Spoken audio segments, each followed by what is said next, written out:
IAS officer आप joint secretary से ले लीजिए, सारे joint secretary, additional secretary, secretary government of India सारे बिहार से आते हैं। मैम ये आईएएस जो होते हैं लोग ना, ये आईएएस देश नहीं बदल सकते हैं, ये एक वेल एग्जीक्यूटर होते हैं। इन्हें कोई काम दे दीजिए वो काम कर देंगे यहाँ पे। लेकिन अगर आप इनसे नया चीज़ कुछ करने की उम्मीद कर रही हैं तो बहुत मतलब ये तो फिर तो वही हाल हो गया कि आप रेगिस्तान में पानी खोज रही हैं। इन नया आइडियाज़ नहीं दे सकते हैं। होमी जहांगीर भाभा आईएएस नहीं थे, परमाणु बम बनाए थे। सतीश धवन और विक्रम साराभाई अंतरिक्ष प्रोग्राम किए, आईएएस नहीं थे।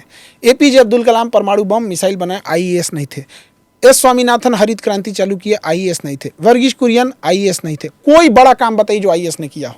एक देश चलाते हैं लोग कहते हैं। धक्का मारना और लीड करना अंतर होता है। देश को धक्का मारते हैं ये लोग, किसका ट्रांसफर करना है, किसको क्या करना है, बस एग्जीक्यूटर होते हैं। ये एग्जीक्यूट करना है कि इस आदमी को उठा के लाना है, उठा के लेके चलाएंगे। 5 तो फर्जी मुकदमा लाद दे इसको। एग्जीक्यूट करने के लिए आप इनको दीजिए, एग्जीक्यूट कर देंगे। आप इनसे नए चीज की उम्मीद कर रहे हैं, ये सबसे बड़ी बेवकूफ़ी है, बड़ी बेवकूफ़ी है। हम लोग एक साइट पे खड़े थे जहाँ ब्रिज बन रहे थे, तो जब पाइलिंग की जाती है ना तो नीचे से पानी निकलने लगता है, तो उसमें बेंटोनाइट डाल दिया जाता है। तो ना लीकेज सीपेज को करने के लिए वो केमिकल डाल दिया जाता है यहाँ पे। तो एक इंजीनियर था, तो उस डिपार्टमेंट का जो सेक्रेटरी था ना, उससे तो हमसे इंजीनियर करा, देखिए खान से एकरा कुछ नहीं बुझाएगा, कौन चीज़ डाले हम लोग। क्या डाल रहे थे? बेंटोनाइट डाला था। हाँ। और उसको चीफ वो है, सेक्रेटरी है, उसको पता ही नहीं कि इसका काम क्या होता है। पर वो उसको बोला गया था डालने का। वो तो इंजीनियर अपना काम कर रहा है, लेकिन आप उस डिपार्टमेंट के चीफ सेक्रेटरी हैं और आपके सामने वो एक केमिकल डाल रहा है, और केमिकल अच्छा है, वो पानी के लीकेज को रोक रहा है, लेकिन आपको तो पता नहीं है। बस आप चीफ सेक्रेटरी हैं, ये ठीक हो जाएगा ना, इतने दिन में हो जाएगा ना, हो जाए, उसकी मोटिवेशन कहाँ जाएगा? पुल नहीं गिरा देगा, आपको पता ही नहीं है बेंटोनाइट डाला कि नहीं डाला, गिराएगा पुल वहाँ। हाँ। तो ये चीजें बड़ी खराब है। और बिहार में जो पुल गिरते रहते हैं, हाँ, जब देखो हर साल एक तो मजाक बन के रख दिया है कि पुल यहाँ पे गिरेगा ही गिरेगा। तो आप जैसे पुल जब बनता है ना, तो उसका 40% तो उसी समय ठेकेदार से ले लिया जाता है। अधिकारी का इतना है, मंत्री का इतना है, सांसद का इतना है, पार्टी फंड इतना है, 60 बचता ही उसके पास 50-55%। पर क्यों जाते हैं फिर बिहार से इतने लोग यूपीएससी लेकर? क्यों बनना चाहते हैं? वो अपना तो सेट हो गया। आपको क्या लग रहा है वो समाज बदलने गया है? अपना सेट हो गया ना, हो गया। उसको नौकरी करनी थी, क्लर्क और रेलवे से तो अच्छा था ना, बन गया, उसको अपना है, परफेक्ट है। तो आप बताते नहीं बच्चों को कि नहीं करना चाहिए ऐसे? हम लोग को, बच्चों को क्यों हम रोकेंगे? वो बच्चा अगर बनना चाह रहा है, आईएएस अपने आप में एक नौकरी गलत थोड़ी है। हाँ। तो बहुत बेहतरीन नौकरी है आपकी। एक और सवाल मैंने पूछना था आपको, ये पेपर लीक को लेकर आपने बच्चों का समर्थन किया था, इसका कोई इलाज है क्या? उस टाइम बहुत बवाल मचा था, अब कोई सोल्यूशन निकला है क्या? ये जो बार बार सोल्यूशन नहीं है, कोई सोल्यूशन नहीं इन गधों के पास। ये पूरा गधा है सब। हम लोग का पेपर लीक नहीं होता है और गारंटी देते हैं कि हम लोग का पेपर लीक नहीं होगा। उसकी रीजन्स हैं। हाँ। हम लोग की टीम जब पेपर बना रही होती है तो उस टाइम पर वो टीम को कंप्लीट हम लोग आइसोलेट कर देते हैं। हाँ।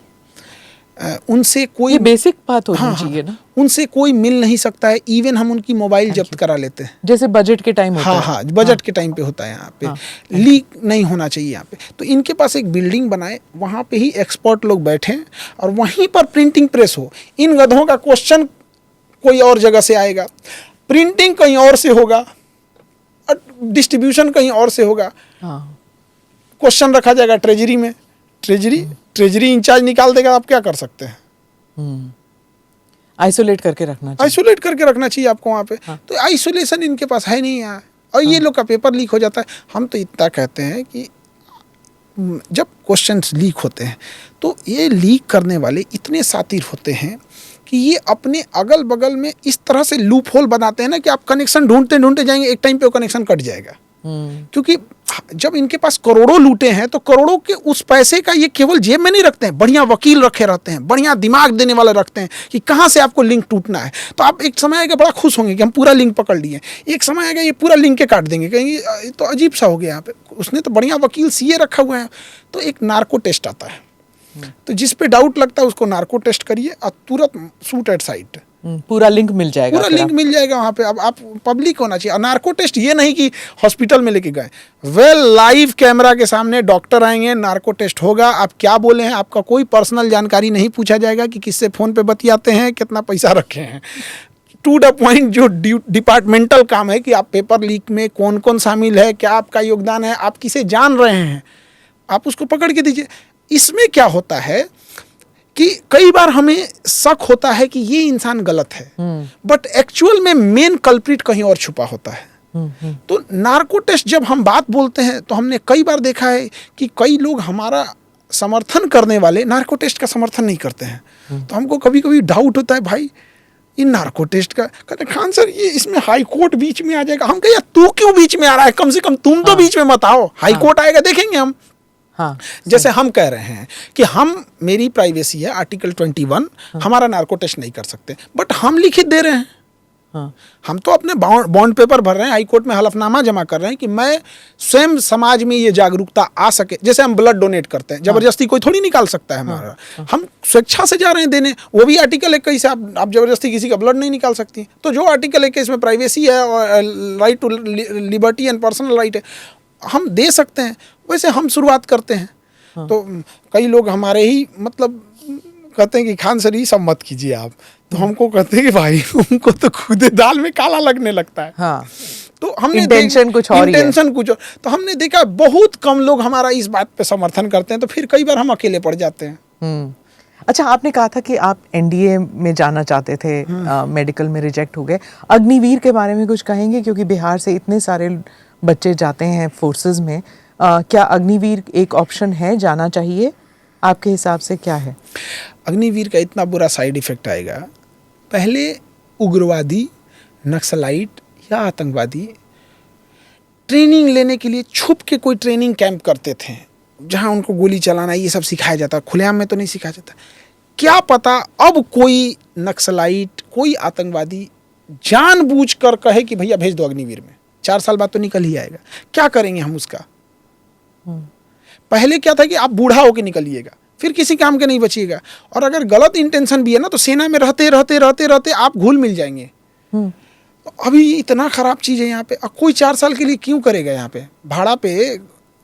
कर तो रहे हैं बच्चे, बहुत से बच्चे जा रहे हैं उसमें। हाँ, उनको मतलब एक गारंटी नहीं है नौकरी की, जैसे एनडीए या आईएमए या जो भी वहाँ से, लेकिन अग्निवीर में तो जा रहे हैं। और ज़्यादातर लोग फोर्सेस में अब्जॉर्ब कर लेंगे या फिर पैरामिलिट्री में अब्जॉर्ब कर लेंगे, इंडस्ट्रियल सिक्योरिटी में हो जाएगा। नहीं मैम, एक वेल आर्म सोल्जर को आप सिविलियन के बीच में कैसे एकोमोडेट कर पाइएगा? जब वो नॉर्मल छुट्टी पे आएगा, समाज में देखेगा, तो वो अलग लेवल का रहेगा वो।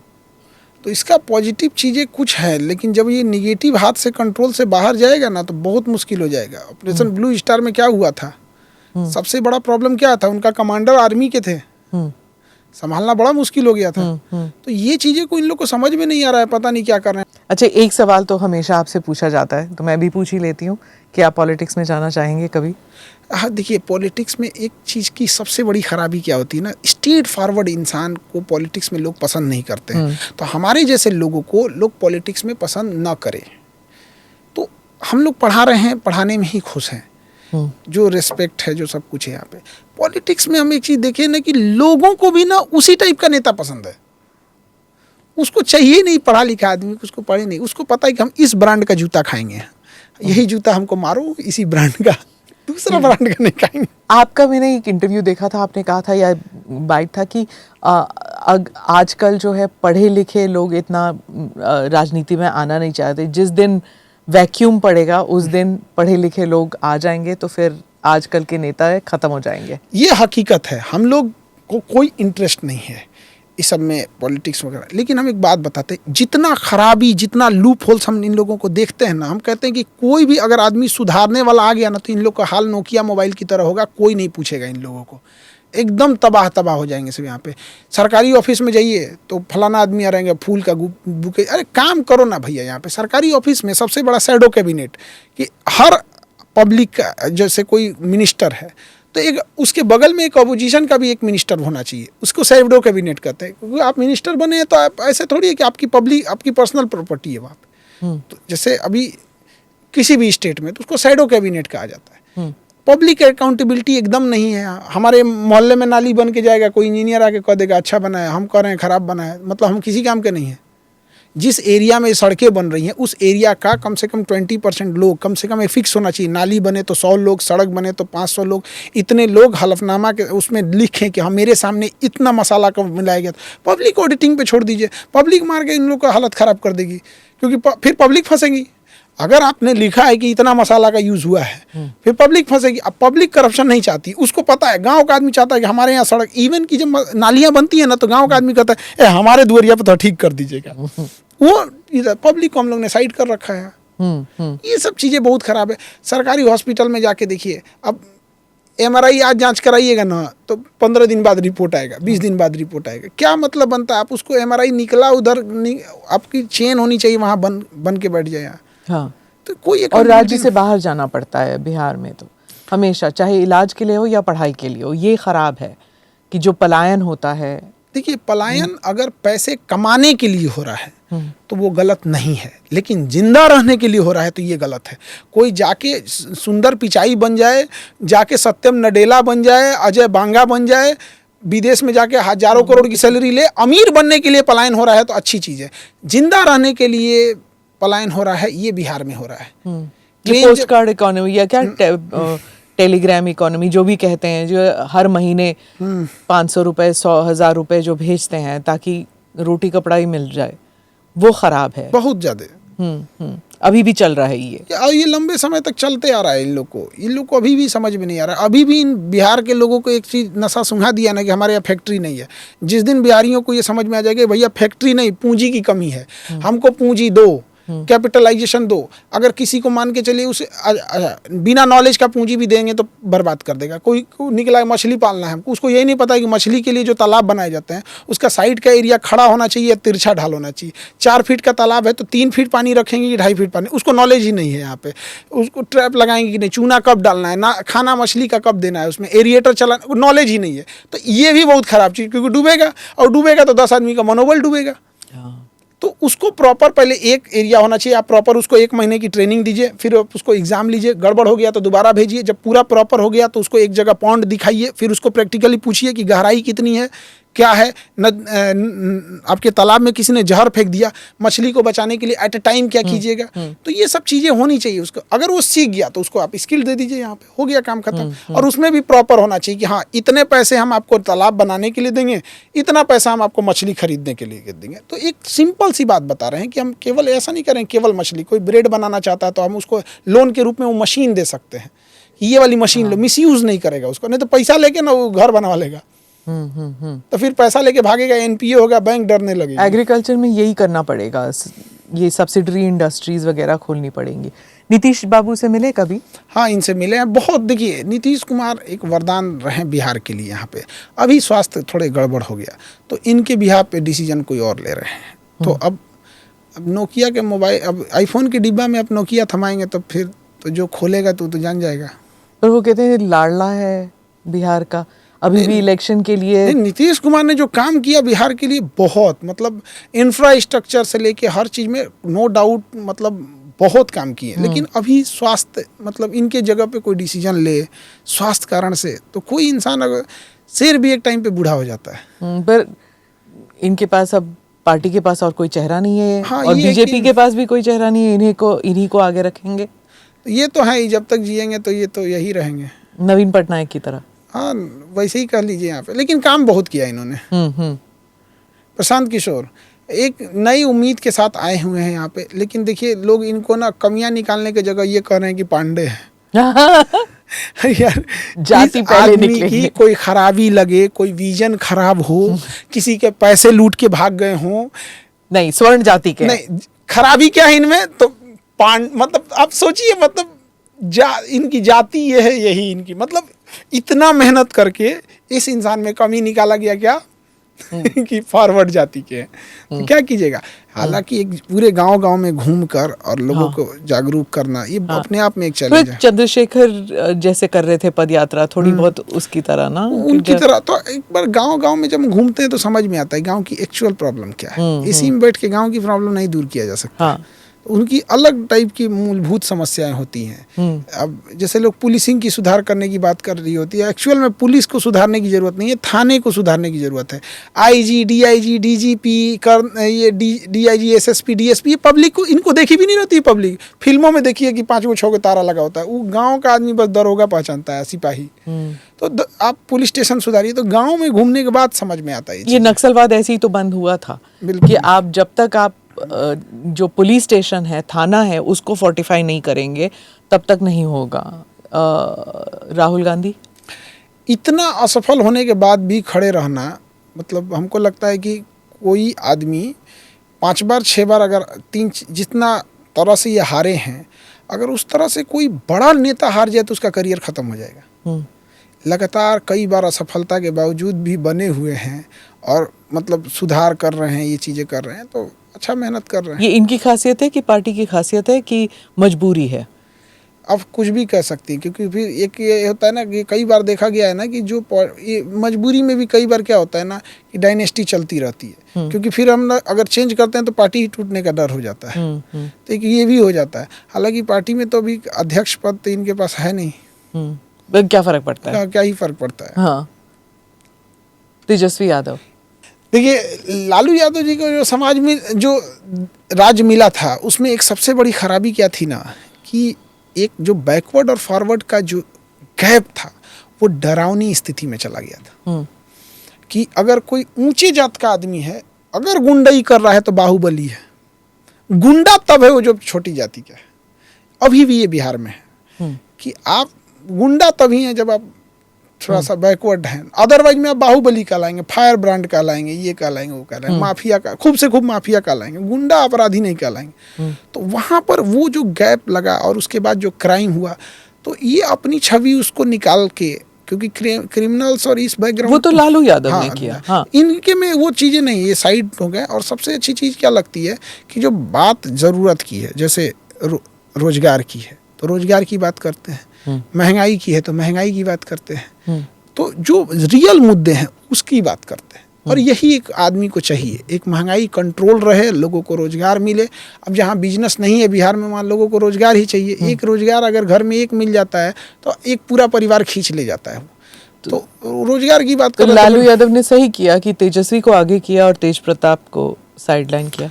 अब ये तो अपने अपनी योग्यता पे डिपेंड करता है। हाँ, तेज प्रताप में तो अब जो जहाँ लेके जाए। अब चूंकि पॉलिटिक्स में हम लोग को उतना ज़्यादा पठन से ही नहीं मिलता है यहाँ पे, लेकिन यह है कि पॉलिटिक्स में पब्लिक किसको ज़्यादा प्रेफर कर रही है, इस पे भी तो डिपेंड करता है। गवर्नर साहब के लिए वो आए थे आपसे मिलने? हाँ, गवर्नर सर हम लोग के तो बिहार के बहुत इंटेलेक्चुअल गवर्नर आए हैं और उनको हर चीज़, मतलब हर, आप कोई किताब बताइएगा तो बताएंगे हाँ इसमें ये चीज़ें अच्छी हैं। आप मतलब उनको किताब गिफ्ट देना था, हम परेशान हो गए थे कौन सी किताब दे, क्योंकि ज़्यादातर किताबें हम पता थी कि ये पढ़ चुके होंगे, क्योंकि अच्छी किताबें लिमिटेड हैं और ज़्यादातर वो पढ़ चुके हैं। तो उनको गिफ्ट देना बड़ा टफ हो जाता है। क्या कहा उन्होंने जब आपके यहाँ आए? वो ईद पे आए थे ना? हाँ, ऐसे वो बड़ा लेक्चर लेने आएंगे हमारे यहाँ बच्चों के लिए यहाँ पे, तो मेरा तो सौभाग्य होगा कि यहाँ आए। और वो उन्होंने अच्छा बताया कि हम हैंडीकैप बच्चों से पैसे नहीं लेते हैं।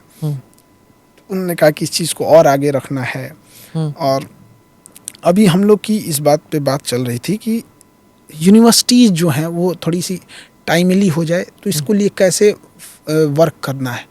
तो इसके लिए अब थोड़ा सा इधर हम भी अब फ्री हो गए, तो बच्चों से मिलेंगे, यूनिवर्सिटी से मिलेंगे कि क्या क्या प्रॉब्लम है, क्योंकि हायर एजुकेशन बिहार में तो ना के बराबर एकदम खत्म। यूनिवर्सिटी किसी काम के नहीं है वहाँ पे। और दूसरा ये था कि कोई भी यूनिवर्सिटी अगर डिग्री देगी तो एक एफिडेविट साइन कराएगी कि भविष्य में अगर मैं दहेज देते हुए या लेते हुए पकड़ा गया और सिद्ध हो गया तो यूनिवर्सिटी को ये अधिकार होगा कि वो आपकी डिग्री रद्द कर सकती है।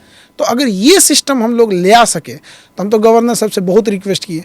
और फिर एक और हमारा अपना ओपिनियन है कि जो दहेज में गाड़ियां दी जाती हैं उसका नंबर प्लेट पिंक कलर का होना चाहिए ताकि समझ में आए कि इसके बाप का नहीं है ये। जैसे येलो प्लेट है तो समझ में आए भाड़ा की गाड़ी लेके आया, तुम्हारा नहीं है। वाइट नंबर प्लेट लेके आया, भैया तुम्हारी गाड़ी है, तुम ठीक ठाक आदमी हो, भाड़ा वाला नहीं लेके आए हो। पिंक नंबर प्लेट रहे तो उड़ो, ताकि समझ में आए, तो समाज में वो जाए। हाँ। नालंदा यूनिवर्सिटी आप गए हैं कभी? कुछ तो अब तो खंडहर हो गया, नया जो बना है वो अभी पुराने के बारे में नहीं कह रही मैं, अभी जो बना बच्चे जाते नहीं है वहाँ पढ़ने के लिए। हायर एजुकेशन के लिए नालंदा। अगेन वही बात है कि बच्चे एजुकेशन की ओर कहाँ जाएंगे, एट द लास्ट उनको अपनी फैमिली को पालना पोसना है, उसके लिए पैसे की जरूरत हाँ, रहती है, PhD वगैरह के लिए तो पीएचडी करने के लिए जाएंगे या फिर लिटरेचर वगैरह का कुछ पार्ट है वहाँ पे, हाँ। उसके लिए जाएंगे वहाँ पे। लेकिन सारी ऐसे स्किल्ड वाली तो कोई क्लासेज वहाँ है नहीं, हाँ, जॉब ओरिएंटेड नहीं, जॉब ओरिएंटेड नहीं है। विकास दिव्यकृति अच्छे टीचर हैं और बढ़िया बड़ा शालीनता से किसी चीज़ को रखते हैं, और हम लोग में है कि एग्रेसिव रखते हैं। हाँ, अलग ही स्टाइल है आप दोनों का एकदम, मतलब हम ज़्यादा एग्रेसिव रख देते हैं, ये कितना भी गुस्से में रहे तो एकदम आराम से बोलते हैं। हाँ, पर वो ही इज ऑल्सो पीसनिक ना, वो जो कह रहे थे ऑपरेशन सिंदूर को लेके कि हाँ इतना जानना चाहिए आगे नहीं, वो भी ऐसे ही कह रहे थे। Next we have Yogi Adityanath. Operation Sindoor के समय इनको होना चाहिए था, बुलडोजर लेके जाते। मतलब एक चीज हमें ठीक लगता है कि ये करेंगे तो करेंगे। विकास दुबे चुपचाप सरेंडर किए थे कि हमारा कुछ नहीं होगा यहाँ पे, ये नौटंकी की हो तो नौटंकी की तरह, राक्षस हो तो राक्षस की तरह मारेंगे, ये चीज़ सही लगता है। स्टेट वो बोले ना कि मछली की आंख नहीं, पूरा मछली उड़ाएंगे हम ये वही वाला आदमी है यहाँ। तो ये चीज़ें सही लगती है। देखिए, एक अपराधी को अपराधी की तरह ट्रीट कीजिए, वो उसके लिए कोई सिंपैथी नहीं होनी चाहिए, समाज को या किसी को भी कोई सिंपैथी नहीं। ह्यूमन राइट्स वाले आ जाएंगे पीछे, फिर ह्यूमन राइट्स वाले खुद ही ह्यूमन हैं, तब उनको जब उनके ऊपर कुछ पड़ेगा। देखिए, ये चीज़ें नहीं, आप किसी ह्यूमन राइट्स वालों को समझना चाहिए कि ह्यूमन राइट्स मतलब होना चाहिए कि एक ऐसा ह्यूमन राइट्स में भी होना चाहिए कि ये अपराध कोई कर दे तो उसमें ह्यूमन राइट नहीं होना चाहिए। अब किसी लड़की के ऊपर आप एसिड फेंक दीजिए, अब ह्यूमन राइट्स वाला का ये भी तो एक इंसान है। तो एक ह्यूमन राइट्स में एक क्राइटेरिया होनी चाहिए कि ये rarest of the rare matter है, आप ह्यूमन राइट भी इंटरफेयर नहीं कर सकते। पर योगी जी के बारे में ये भी कहा जाता है कि वो कट्टर हैं, धर्मनिरपेक्षता जो है वो। चुनाव जीतने के लिए सबकी अलग अलग स्ट्रेटजी होती है। अब आप बताइए कि कोई शाकाहारी है, कोई मांसाहारी है, सबका अपना अपना होता है। उसी तरह कोई चुनाव जीतने के लिए, अब हमारे यहाँ बिहार में तेजस्वी यादव का है कि हम रोजगार देते हैं, तो अपना है, उनको वहीं से होता है। नीतीश कुमार कहते हैं कि हमने सुशासन लाया, हमने सड़क लाया। इनका है कि भैया हम अपना एक धारा लेके चलेंगे, रुतबा लेके चलेंगे, और टसन रहेगा हमारा। तो इनको चुनाव जीतने के लिए वो है यहाँ पे, वो तो चुनाव जीतने का इनका मॉडल है। दूसरा क्या चीज का मतलब, एक चुनाव जीतने के लिए कोर कैडर वोटर चाहिए ना, तो करेंगे ही। खान सर, दो चीजें रह गई हैं, जातिगत जनगणना और कास्ट सेंसस, जातिगत जनगणना। इस पर आप क्या कहेंगे कि होना चाहिए, नहीं होना चाहिए? अब तो सरकार भी कह रही है, बीजेपी भी कह रही है कि होना चाहिए। अब तो प्रधानमंत्री कह दिए तो होना चाहिए। एक चीज हमें नहीं समझ में आती, जब जाति है तो जातिगत जनगणना कैसे गलत है?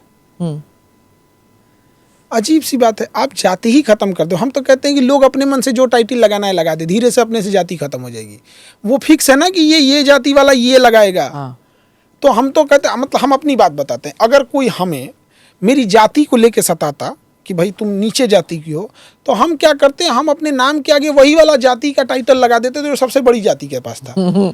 और ऐसी संख्या बहुत ज़्यादा होती है। अगर ये करोड़ों में होने जाए और हम एक शहर से दूसरे शहर में जाते हैं तो हमारा ओरिजिनल गांव वाला जानता है कि ये नहीं है, बट अगर हम दिल्ली आ जाएं, कलकत्ता चल जाए, तो वो तो नहीं जान रहा है। धीरे धीरे यही नहीं समझ में आएगा कि ओरिजिनल वाला कौन है, डुप्लीकेट वाला कौन है, तो फिर तो छोड़ना पड़ेगा यहाँ पे। जैसे जब मैं ट्रिनिडाड टोबैगो गई थी, तो वहाँ पे वासुदेव पांडे जो हैं वो प्रधानमंत्री थे उस वक्त। तो मैंने कहा कि अच्छा ये पांडे हैं तो उच्च जाति के होंगे। तब मुझे पता लगा कि वहाँ पर जो बिहारी इंडेंचर्ड लेबर गए थे, जब वहां पहुंचे उन्होंने जो सरनेम लेना चाहा वो ले लिया। बहुत अच्छा हमने ले लिया। यही हम भी कहते हैं कि भाई जब तुम्हें तुम्हारा वही लेके बोल रहा है, तुम चेंज कर डालो यार। हाँ, हमको तो लोग कंफ्यूजन में रहते हैं कि कौन जाति धर्म से है, ये सब कुछ है। मेरा धर्म इंडियन है, हम खुश हैं इस चीज में। हम क्या धर्म सबसे बड़ा चीज होता है इंसानियत। राष्ट्र, हम एक देश लेके क्या करेंगे अगर हमारा इंसानियत ही मर जाए? हिंदुस्तान एक ज़मीन का टुकड़ा नहीं है। यहाँ देवताओं, ऋषि मुनि जो हमारे पूर्वज थे, उनके अंदर इंसानियत थी। सबसे सर्वोपरि होती इंसानियत, फिर राष्ट्र आता है। क्योंकि इंसानियत बिना आप राष्ट्र की कल्पना करेंगे तो पाकिस्तान आएगा दिमाग में। राष्ट्र तो पाकिस्तान भी है, इंसानियत नहीं है वहाँ। इराक भी है, सीरिया भी है। तो ये सब चीज़ें हैं, वो ज़रूरी है। अब सब पार्टियां आ जाएंगी ना लाइन पे कि सब कहेंगे कि कास्ट सेंसस होना चाहिए।